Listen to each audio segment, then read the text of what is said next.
አሰላሙ አለይኩም ወራህመቱላሂ ወበረካቱሁ። ውድና የተከበራችሁ የቻናል ቤተሰቦች እንዴት ናችሁ? እኔ ያለው አልሐምዱሊላህ። ወዳችሁ ፈቅዳችሁ ስለምትከታተሉ ከልብ አድርጌ አመሰግናለሁ። ይህን ቪዲዮ ከወደዳችሁት ላይክ፣ ሸር፣ ሰብስክራይብ ማድረጋችሁን አትርሱ። አስተማሪ ታሪኮችንና አዝናኝ ታሪኮችን አካፍላችኋለሁ። የልብ ሀረግ ክፍል 3። የልብ ሀረግ። የሱፍ ቀና ብሎ አየኝ። አይኖቹ ውስጥ ትልቅ የሆነ ሐዘንና ጥርጣሬ ተቀላቅለዋል። አውቃለሁ ሂክማ፣ አላህ ሰብሩን ይስጥሽ። ግን ይሄን ቀለበት አባቴ ሳይሞት አንድ ቀን ቀደም ብሎ የጠፋውና ማንም ያላገኘው ነበር። አሁን እዚህ በራችን ላይ በዚህ ምስጢራዊ መጠለያ ደጃፍ ላይ እንዴት ሊመጣ ይችላል? ደግሞስ ይሄ ሶስተኛው አደራ የሚለው ጽሑፍ አባትሽ ለእኔና ላንቺ ብቻ ሳይሆን ለሌላም ሰው ምስጢራዊ ሰጥቶ እንደነበር ማረጋገጫ ነው። በቤት ውስጥ የነበረው አየር በጥርጣሬ ታፈነ። የሱፍን አየሁት፣ እርሱም አየኝ። በመካከላችን ለጥቂት ጊዜ የነበረው መተማመን አሁን በጥያቄ ምልክት ተተካ። የሱፍ አባቴ ከጎዳና ተነስቶ እንዳሳደገውና እንደ ልጅም እንደሚያየው ቢነግረኝም አሁን ግን ምናልባት እኔን ለመደበቅ እየሞከረ ይሆን የሚለው ስጋት በልቤ ውስጥ ሰረጸ። የሱፊያ ሰው አንተ ብትሆንስ አልኩት፣ አንድ እርምጃ ወደ ኋላ እየተራመኩ። ይሄ ሁሉ ድራማ እኔን ለማታለል የተዘጋጀ ቢሆንስ?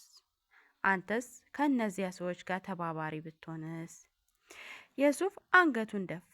በአላህ የሆነብኝ ሂክማ፣ እኔ ካንቺ በላይ የማውቀው ምንም ነገር የለም። አላህም እንዲህ ብሏል፣ እርሱ ያሴራሉ፣ አላህም ያሴራል። አላህ ደግሞ ከሴረኞች ሁሉ በላጭ ነው። እኔ አደራሽን የምበላ ሰው በሆን ኖሮ እስከ ዛሬ በሰላም አትቆይም ነበር። ወደ መኪናው ስናመራ ልቤ ልክ እንደ ሞተር ይርገበገብ ነበር። የሱፍ መኪናውን ካቆመበት አስነስቶ ወደ ከተማው አቅጣጫ በፍጥነት መንዳት ጀመረ። ለሰዓታት በመካከላችን ከባድ ዝምታ ሰፈነ። የሱፍ አይኑን ሰብሮ መሪውን ይዞ በትኩረት ይነዳል። እኔ ደግሞ በእጅ ያዝኩትን አረንጓዴ ሀረግና አዲሱን የብር ቀለበት እያየሁ በሀሳብ ተውጫለሁ።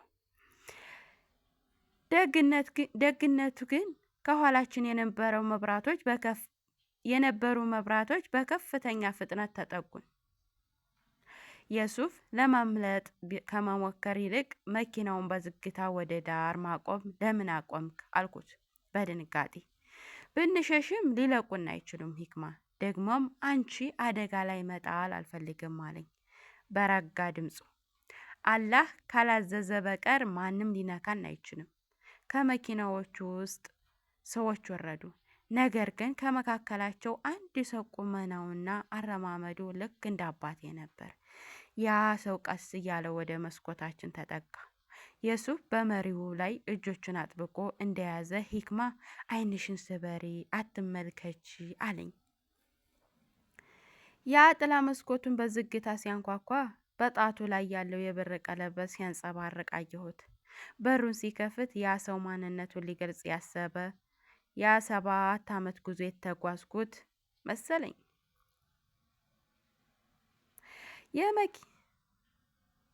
የመኪናው በር ሲከፈት የሰማሁት ድምፅ ከነፍሴ ውስጥ የሚወጣ ይመስል ነበር። የሱፍ አይንሽን ስበሪ ቢለኝም ለ7 ዓመታት በለቅሶ ያዘለውን አይኔን ግን ከዛ ጥላ ላይ ማንሳት አልቻልኩ። ያ ሰው በዝግታ ወደ እኔ ተጠጋ። ፊቱን በደንብ ለማየት ብሞክርም የሌሊቱ ጭላጭልታ የጭንቀት ብዛት በመንተፈስ አቃተኝ። የመኪናው የውስጥ መብራት በፈዘዘ ብርሃን ሲበራ ያ ከፊት ለፊቴ የቆመው ሰው ማንነት ታየኝ። አባቴ አይደለም፣ ግን ቁመናው፣ የአይን አወቃቀሩና ድምፁ የአባቴ ወንድም አጎቴን አብደል ሐኪምን ይመስላል። አጎቴ አብደል ሐኪም አባቴ ከመሞቱ በፊት በስደት ወደ ውጭ ሀገር እንደሄደና ከዚያም ደበዛው እንደጠፋ ነበር የሚነግረኝ። 7 ዓመት ሙሉ የት እንደነበር ሳላውቅ ዛሬ በዚህ አሳፋሪ ምሽት ዛሬ በዚህ አስፈሪ ምሽት የት ተገኘ? ሂክማ አለ ድምፁን ዝቅ አድርጎ።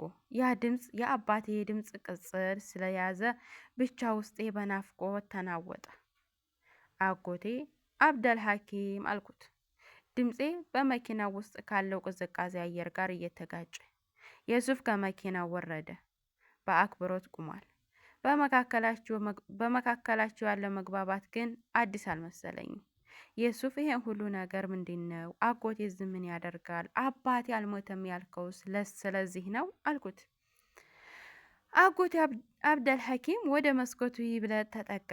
በጣቱ ላይ ያለው የብር ቀለበት በጨለማው ውስጥ ያብለጨልጫል። ሂክማ ልጄ፣ አባትሽ በህይወት የለም። የሱፍ ያንን የነገረሽ በድንጋጤ ውስጥ እንዳለሽ ስለተረዳና ለደህንነትሽ ሲል ተስፋ ለመስጠት ነበር። ነገር ግን አባትሽ የተሰጠው አደራ 3 እንጂ 2 አልነበረም። ሶስተኛው አደራ አልኩት ግን ግራ በመጋባት በእጄ የያዝኩትን አረንጓዴ ሀረግ አጥብቄ ጨበቅኩት። አዎ አላጎቴ በረጅሙ እየተነፈሰ፣ አንቺ የአረንጓዴውን ሀረግ ግማሽ፣ የሱፍ ደግሞ ሌላኛው ግማሽ ይዞታል። ሶስተኛው አደራ ግን በእኔ እጅ ያለው በሚስጥር መፍቻ ነው። አባትሽ ይህንን ያደረገው ሶስታችሁንም ካልተገናኞቹ በስተቀር ሚስጥሩን እንዳይገለጥ ብሎ ነው። እኔም ይሄንን ቀስ ጠብቀው በስደት ቆይቻለሁ። በዚህ መሀል የሱፍ በትኩረት ዙሪያውን ይቃኛል። አብደልከሪም እዚህ መቆየት የለብንም። እነዚያ ሰዎች በቅርብ ርቀት ላይ ናቸው። በዱዓ በጥንቃቄ መጓዝ አለብን አለ። የሱፍ አሁንም ለእኔ ያለው አክብሮነቱን እንደጠበቀ እንደቀጠለ ነው። ወደ አጎቴ መኪና ተዘዋወር። አጎቴ መሪውን ያዘ። የሱፍ ከፊት ተቀምጦ እኔ ደግሞ ከኋላ ሆኜ ያንን አረንጓዴ ሀረግ አዲሱን የብር ቀለበት እያየሁ በሀሳብ ተውጫለሁ። አባቴ ለምን ይህን ሁሉ ሚስጥር ፈጠረ አልኩት። አጎቴ በመስተዋቱ በኩል አይኖችን እያየ ምክንያቱም አባትሽ የያዘው ሚስጥር የብዙ ምስኪኖች ሀቅ የሚያስመልስ ነበር። ያ አረንጓዴ ሀረግ በውስጡ ያለውን ኮድ በሀገሪቱ ትልልቅ ተቋማት ውስጥ በስውር የተቀመጠውና የተዘረፈውን የየቲሞችና የደካሞች ገንዘብ የሚያሳይ መረጃ ነው። አባትሽ ይህን ሁሉ ገንዘብ ለባለቤቶቹ መመለስ አለበት ብሎ ስለተገባ ነው የተደረገው። መኪናዎቹ በጸጥታ ወደ አንድ ትልቅ መስጅድ ግቢ ውስጥ ገባ። በዚያ በሌሊት መስጅድ በዝምታ ተውጧል። እዚህ ነው አላጎቴ። ሶስተኛው አደራ የሚፈታው በዚህ መስጅድ ውስጥ ነው ባለው አሮጌ ጌጥ ነው። ልክ ከመኪናው ልንወርድ ስንል የሱፍ ስልክ አበራ። የሱፍ ስልኩን አይቶ ደነገጠ። ወደ እኔ ዞረ። አላየም፣ ግን ትከሻው ሲወጠር አስተዋልኩት። ስልኩ ላይ የመጣው መልእክት ከሚታየው ቁጥር ነበር። የሱፍ አጎቴን አትመነው፣ አረንጓዴውን ሀረግ እንዳይቀበለው የሚል ነበር። የሱፍ ወደ አጎቴ አብደልከሪም ዞረ። የሱፍ ወደ አጎቴ አብደልሐኪም ዞረ። አጎቴ ደግሞ ሂክማንን ያንን ሀረግ ስጭኝ፣ ሚስጥሩን እንፍታው እያለ እጁን ዘረጋልኝ። በየሱፍ አይን ውስጥ ያለውን ስጋት፣ በአጎቴ ፊት ላይ ያለውን መቸኮል ሳስተውል አየሩ ድንገት በጥርጣሬ ተሞላ። አሁን ማን እንደሆነ የማላውቀው ሰው በበሩ ስር ወረቀት አስገብቶልኛል። አሁን ደግሞ ስልኩን ተላከ። የሱፍ በዝግታ ወደ እኔ ተጠጋና ሂክማ ሀረጉን አትልቀቂ አለ። ድምፁ ውስጥ የነበረው መረጋጋት ጠፍቶ በመስጅዱ ግቢ ውስጥ ያለው ዝምታ አሁንም የሚጮህ መሰለኝ። የቅዝቃዜው ሌሊት ንፋስ የፊቴን ቆዳ ሲገፈው በውስጥ ያለውን ፍርሃት እሳት ሊያጠፋ አልቻለም። የአጎቴ እጅ ወደ እኔ ተዘርግቷል። በአይኖቹ ውስጥ ግን መልስ የማያገኝ መቸኮልና አንድ አይነት ድብቅ ጥላ ይነበባል። የሱፍ ደግሞ በመካከላችን አንድ ጽኑ ተራራ ቆሞ ሂክማ አትስጭው ሲለኝ የልብ ምት ከመደበኛው ፍጥነት ወጣ። የሱፍ ምን ያህል ነው? አጎቴን እኮ ነው አልኩት፣ ድምፄ በግራ በመጋባት እየተቆራረጠ። የአባቴ ወንድም የደሜ አካል እኮ ነው። ለ7 ዓመታት የናፈኩትን ቤተሰብ እንዴት ትላለህ አልኩ። የሱፍ ወደ እኔ አልዞርም። አይኖቹ አሁንም አጎቴን አብደል ሐኪም ላይ ተተክለዋል። አጎትሽ መሆኑን በደምሽ ታውቂ ይሆናል ሂክማ፣ ግን አሁን የደረሰኝ መልእክት የልቤ ሰላሜን ነስቶታል። አባትሽ ይሄንን ሚስጥር ለ3 የከፈለው በምክንያቱ ነው። አንዱ ሌላኛው እንዲጠብቀን እንጂ አንዱ ሌላኛውን እንዲያጠፋ አይደለም። እናንተ ያመናችሁ ወይ አጥፊ ሰው ወሬ ይዛላችሁ ቢመጣ እውነቱን አጣሩ የሚለውን የጌታችንን ቃል አትርሽ። አሁንም የምናጣራበት እንጂ በስሜት የምንቸኩልበት ጊዜ አይደለም። አጎቴ አብደል ሐኪም ፊቱ በንዴት ተቀየረ። የሱፍ አንተ ማነህ በእኔና በወንድሜ ልጅ መሃል የምትገባው? እኔ ለዚህ ምስጢራዊ ስል ስንት ዓመታት በስደት ተሰቃይቻለሁ። አሁን ደግሞ ጊዜው ደርሷል። ሂክማ ልጅ አትስሚው፣ ይሄ ልጅ አባትሽ የሰጠውን አደራ ለብቻው ሊወስድ ይፈልጎ ነው አለው። ሁለቱንም እርስ በርሳቸው ሲካካሱ፣ እኔ ግን በእጅ ያዝኩትን አረንጓዴ ሐረግ አጥብቄ ጨበኩት።